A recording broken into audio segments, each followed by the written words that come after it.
Hello and welcome. स्वागत है आज के इस वीडियो में। अगर आप क्लास 12 के बाद कोई भी जानकारी पाना चाहते हैं या कोई भी एंट्रेंस एग्जाम निकालना चाहते हैं, जैसे polytechnic, BSc BHU, BCom, BA, UPTU, otherwise कोई भी एंट्रेंस एग्जाम निकालना चाहते हैं या उसमें स्टडी करना चाहते हैं, तो इसके लिए जॉब नॉलेज चैनल पर जाए। वहाँ पे आपको हमारे द्वारा स्टडी कराया जाता है, आप वहाँ से निकाल सकते हैं।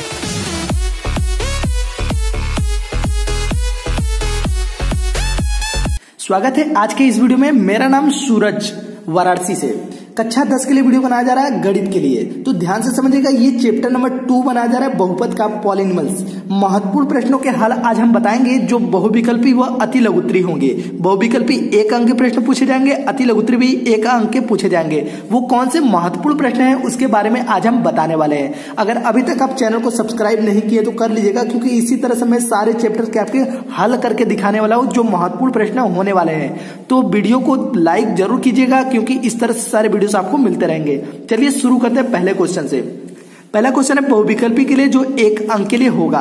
क्वेश्चन है बहुपद x² माइनस 2x माइनस 3 के शून्य का है। अब बात करिए शून्य क्या होता है। शून्य का मतलब यह है कि इसका 2 मान हमें वो क्या क्या मिलेगा, इसका 2 मान कैसे ज्ञात करेंगे। चलिए उसको हम पहले हल करके बताते हैं, फिर बताएंगे कि इस 4 ऑप्शन में कौन सा सही है। आपको बोर्ड एग्जाम में कैसे लिखना है ये भी हम आपको बता देते हैं। तो यहाँ पे हम लिखेंगे हल, और ये जो हल मैं कर रहा हूँ ये रफ कार में आपको करना पड़ेगा, क्योंकि हमें जो बहुविकल्पी दिख रहा है वहां पे उत्तर डालना है। जो ऑप्शन सही उस ऑप्शन का नाम और उस ऑप्शन में क्या है वो लिखना पड़ेगा। क्लियर है। चलिए क्वेश्चन है x² माइनस 2x माइनस 3, इसको हमें हल करना है। इसका मतलब समझिए, ऐसा गुणा करो कि 3 आए और जोड़ने घटाने पे 2 आए, तो कर सकते हैं 3 एकम 3, 3 एकम 3, 3 में से 1 घटाएंगे तो ये आ जाएगा 2। मतलब इसके स्थान पे हमें ये संख्या यूज करना है। चलिए ध्यान से समझिएगा कैसे यूज करना है। लिखेंगे x² माइनस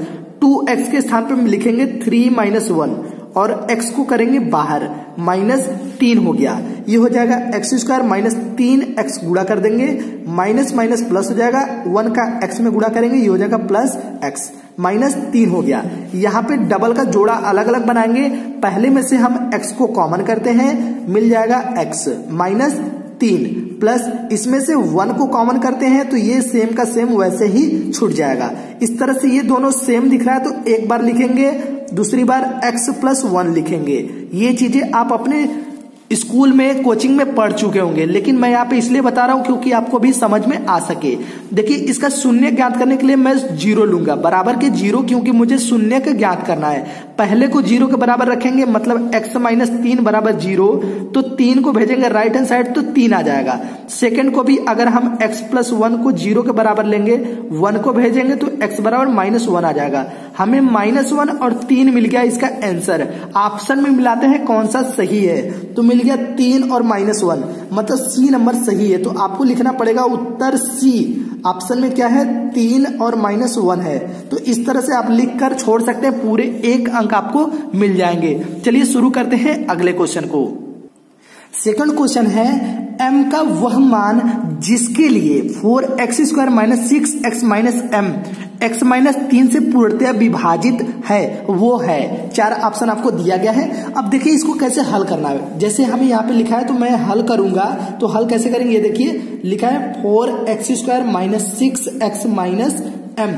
इसका x माइनस 3 से पूर्णतया अगर विभाजित किया जाए तो वो कौन सा मान आएगा, यही चीजें पूछ रहा है। तो चलिए इसको पूर्णतया विभाजित किससे करना है, हमें x माइनस 3 से विभाजित करना है। तो लिखेंगे x माइनस 3। x माइनस 3 का विभाजित का मतलब है, इसको अगर x माइनस 3 को हम 0 के बराबर लिखे तो 3 को हम भेजेंगे राइट हैंड साइड, तो x बराबर 3 मिल जाएगा।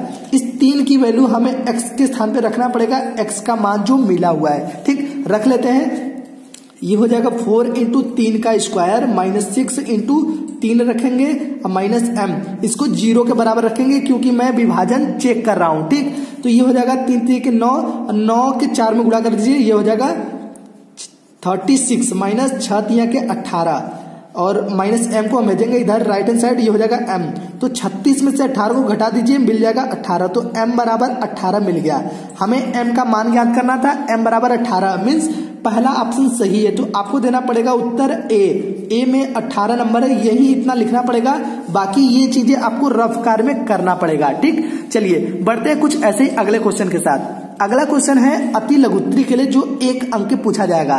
पहला क्वेश्चन आपके सामने है, एक द्विघात बहुपद ज्ञात कीजिए जिसके शून्यकों का योग तथा गुणनफल क्रमशः हमें दिया गया है। क्या है, हम लिखेंगे हल में -3 व 2 ये हमारा शून्यक अलग अलग दिया गया है, इसी से हमें ज्ञात करना है। तो इसके लिए जो फॉर्मूला होता है वो फॉर्मूला आपको यूज करना पड़ेगा। तो फॉर्मूला क्या होता है वो आगे बताएंगे, लेकिन बोला है शून्यकों का योग। मान लेते हैं यहाँ पे माना शून्यक अल्फा और बीटा है, तो शून्यकों का योग मतलब अल्फा प्लस बीटा कितना दिया है, -3। ये पहला शून्यकों का योग है, दूसरा गुणनफल है। ठीक, तो शून्यकों का योग मतलब -3 दिया गया है, ये मैंने ले लिया पहले के लिए। ठीक, इसी तरह से बोला है शून्यकों का गुणनफल मतलब शून्यक हमारा अल्फा बीटा है, तो इसका गुणनफल अल्फा बीटा हो जाएगा, और इसका मान दिया है 2, तो ये हो जाएगा 2। तो अब यहाँ पे हमें सूत्र उपयोग करना पड़ेगा। अगर सूत्र नहीं पता तो सूत्र लिख लीजिए। सूत्र क्या है ये देखिए, सूत्र हमारा है x² माइनस शून्यकों का योग अल्फा प्लस बीटा ये है, और यहाँ पे x प्लस अल्फा बीटा शून्यकों का गुणनफल, ये हमारा है फॉर्मूला। इस फॉर्मूले में हमें मान रखना पड़ेगा। देखिए कैसे, x² minus alpha plus beta का मान -3 हो गया, x लगा देंगे, और प्लस अल्फा बीटा का मान 2 हो गया। ठीक, ये माइनस माइनस प्लस हो जाएगा, तो ये हो जाएगा x² और प्लस लिखेंगे 3x हो जाएगा, और यहाँ पे बचा +2। तो इस तरह से मैं शून्यकों से क्या ज्ञात कर लिया, एक द्विघात बहुपद ज्ञात कर लिया। जो पूछ रहा था एक द्विघात बहुपद ज्ञात कीजिए, तो ये हो गया द्विघात बहुपद। इतना करेंगे तो पूरे 1 अंक देने से आपको कोई नहीं रोक सकता। चलिए बढ़ते हैं इसके सेकेंड क्वेश्चन की तरफ। इसका सेकेंड क्वेश्चन है, यदि बहुपद ax² माइनस 6x के शून्यक का गुणनफल 4 तो a का मान ज्ञात कीजिए। शून्य का गुणनफल हमें यहाँ पे दे दिया गया है, तो हम यहाँ पे मानेंगे, माना हमें जो बहुपद दिया है वो लिखेंगे बहुपद। क्या दिया है, बहुपद हमारा दिया है ax² माइनस 6x-6, ये बहुपद दिया गया। इसको मैंने ले लिया। इसके शून्यक मान लेते हैं हम। इसके शून्यक हम जब भी मानेंगे वो अल्फा बीटा मानेंगे, क्योंकि इससे लगाने में बहुत ही आसानी है। शून्यक अल्फा बीटा है, ये मैंने कर लिया।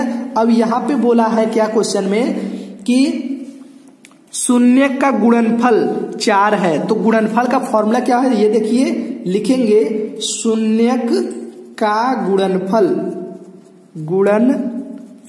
शून्यक का गुणनफल मतलब अल्फा बीटा, ये दोनों शून्यक है, इसका गुणनफल अल्फा बीटा हो जाएगा। वो मान लिखा है कितना, 4 लिखा है क्वेश्चन में, तो हम इस 4 को तो लिखेंगे, लेकिन शून्यक का गुणनफल का फॉर्मूला होता है माइनस नहीं होता है, यहाँ पे होता है अचर पद बटे x² का गुणांक। ठीक, ये होता है फॉर्मूला। अब इसको कहां से तुलना करेंगे, इसको तुलना करने के लिए मैं एक व्यापक समीकरण लिख देता हूं। व्यापक समीकरण ax² और plus bx plus c equal to 0, ये एक व्यापक समीकरण है। इस व्यापक समीकरण को हमें जो बहुपद दिया इसको तुलना करना पड़ेगा। देखिए ax², यहाँ पे -6x है, यहाँ पे bx है, तो हमें b का वैल्यू मिलेगा कितना, -6x। ठीक, अचर पद मतलब c, तो c का मान हमें -6 मिल गया, तो हम यहाँ पे लिखेंगे अचर पद का मान कितना मिला, -6 मिला इसकी तुलना से, तो लिखेंगे -6 बटे x² का गुणांक।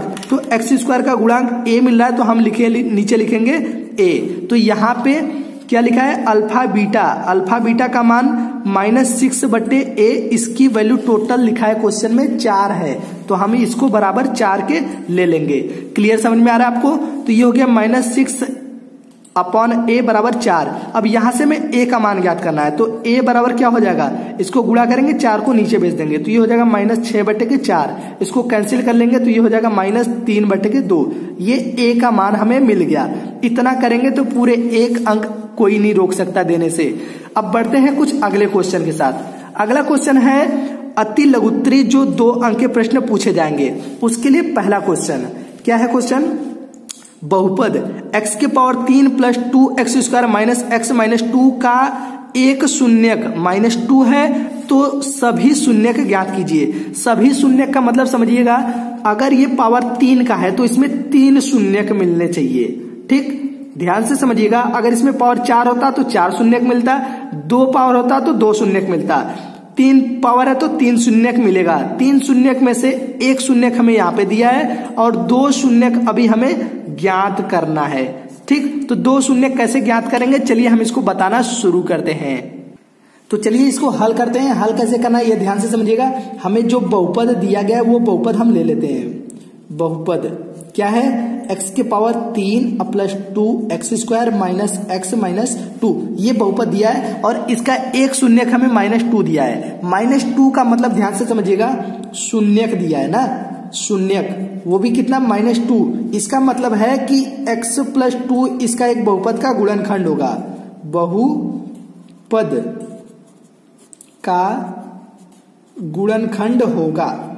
क्यों होगा ये भी समझिए, क्योंकि x एक शून्यक -2 है तो x बराबर अगर -2 होगा तो ये यहां पे लाएंगे तो x प्लस 2 होगा। ठीक है, ये समझ रहे बात को। अगर एक शून्यक -2 है तो ये x बराबर -2 का मतलब होगा, और इसको भेजेंगे लेफ्ट हैंड साइड तो ये होगा x प्लस 2 बराबर 0। मतलब ये एक शून्यक का काम करेगा कि x प्लस 2 बहुपद का एक गुणनखंड होगा। अगर इतना समझ में आ गया तो इसके अनुसार कैसे हल करेंगे ये देखिए। हमें क्या दिया है, ये दिया है x के power 3 plus 2 x square minus x minus 2। अब इस दोनों में से हम x को कॉमन करेंगे, एक्स स्क्वायर को कॉमन करते हैं तो यहाँ पे बचेगा x प्लस 2 बचेगा इस दोनों में से, और यहाँ से -1 को कॉमन करेंगे x प्लस 2 बचेगा। ठीक, आगे समझिए, x प्लस 2 इसको कॉमन कर लेते हैं, दूसरे ब्रैकेट में एक्स स्क्वायर -1 हो जाएगा, एक्स स्क्वायर -1 हो गया। ठीक, अब देखिए a square minus B square के यहाँ पे फॉर्मूला हम लगा सकते हैं। तो x के प्लस 2 ये पहली बार हो गया, और दूसरी बार क्या होगा, एक्स स्क्वायर माइनस ए स्क्वायर माइनस बी स्क्वायर बराबर होता है a प्लस बी और a माइनस बी। तो ध्यान से समझिएगा, यहाँ पे थोड़ा जगह कम है फिर भी मैं आपको बता देता हूँ। पहला शून्यक तो ये मैंने ज्ञात कर लिया जो कि ये मैंने बताया था। दूसरा शून्यक ये होगा x के प्लस 1 बराबर 0 तो x के बराबर -1, ये दूसरा शून्यक हो गया। तीसरा शून्यक अगर x के -1 बराबर 0 रखेंगे तो x के बराबर 1, ये तीसरा शून्यक। पहला शून्यक -2, दूसरा शून्यक -1, तीसरा शून्यक 1, ये 3 शून्यक हो गया। इसी तरह से ज्ञात करेंगे, आपको पूरे अंक दे दिए जाएंगे। तो इस अध्याय में जितने महत्वपूर्ण प्रश्न थे अति लघुत्तरी तक, सेकंड तक मैंने आपको बता दिए। अब इसके आगे की जो वीडियो बनाई जाएगी वो बनाया जाएगी भाग 2, और भाग 2 में मैं बताऊंगा लघुत्तरी जो 4 अंक के पूछे जाते हैं और दीर्घ उत्तरी जो 6 अंक के प्रश्न पूछे जाते हैं। इन दोनों को देखने के लिए अगर आप क्लास 10th के विद्यार्थी हैं तो प्लीज कमेंट जरूर करें। बिना कमेंट के आपके वीडियोस जल्दी नहीं बनाते हैं। अगर आप कमेंट करेंगे तो मुझे पता चलेगा कि आप भी लोग देख रहे हैं। अगर देखेंगे तो मैं जल्दी से जल्दी वीडियो बनाना शुरू कर दूंगा। अगर आप अभी तक चैनल को सब्सक्राइब नहीं किए तो सब्सक्राइब कर लीजिएगा, क्योंकि अगर ये पाना चाहते हैं साथ में इसके अगले चैप्टर को पाना चाहते हैं तो आप चैनल को सब्सक्राइब करके बेल आइकन दबा लीजिए ताकि आपको जल्द से जल्द वीडियो मिल सके। मिलते हैं कुछ ऐसे वीडियो के साथ, तब तक के लिए जय हिंद जय भारत।